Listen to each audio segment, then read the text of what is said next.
दोस्तों, उत्तर प्रदेश के कैराना से सांसद इकरा हसन को आखिरकार बीजेपी के मंत्री ने क्यों लिखे पत्र और इकरा हसन को बीजेपी के मंत्री ने ऐसा पत्र में क्या लिखा है? क्यों केंद्र सड़क परिवहन राज्य मंत्री अजय टम्टा को बाकायदा कलम उठानी पड़ गई है? कौन से मुद्दे पर इकरा हसन की आवाज संसद से निकलकर सीधे मंत्रालय तक जा पहुंची है और वो कौन सा खत है जिसमें जनता के लिए बड़ी राहत की उम्मीद है? सवाल कई है और इन सवालों का जवाब छिपा है उस चिट्ठी में जो सीधे दिल्ली से उत्तर प्रदेश के कैराना तक जा पहुंची है। इकरा हसन ने संसद में उठाया वो मुद्दा और अब उस मुद्दे पर एक्शन भी शुरू हुआ।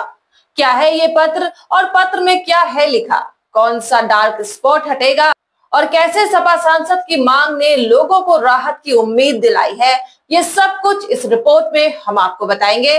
जानने से पहले आपसे एक छोटी सी रिक्वेस्ट है दोस्तों, अगर आपने अभी तक हमारे चैनल यानी केएनई न्यूज को सब्सक्राइब नहीं किया है तो सब्सक्राइब जरूर कर ले और साथ ही बेल आइकन को भी दबाना ना भूले। वीडियो को भी लाइक और शेयर कर दे। आइए अब बढ़ते हैं खबरों की ओर। सपा सांसद इकरा हसन एक युवा चेहरा, मुस्लिम महिला सांसद और जनता की आवाज को ताकतवर ढंग से संसद में रखने वाली नेता।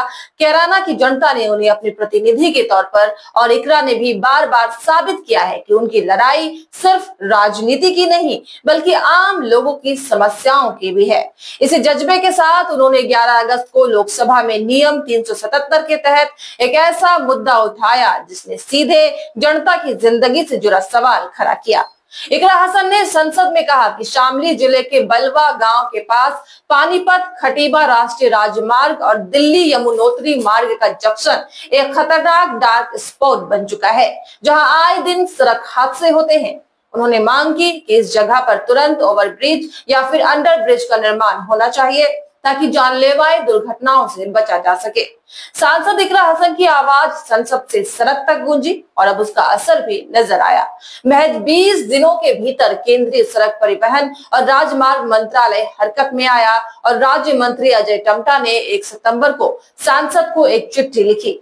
इस पत्र में उन्होंने साफ किया कि बलवा गांव के पास ग्रेड स्प्रेटर यानी ओवरब्रिज और अंडरब्रिज बनाने की तकनीकी जांच कराई जा रही है।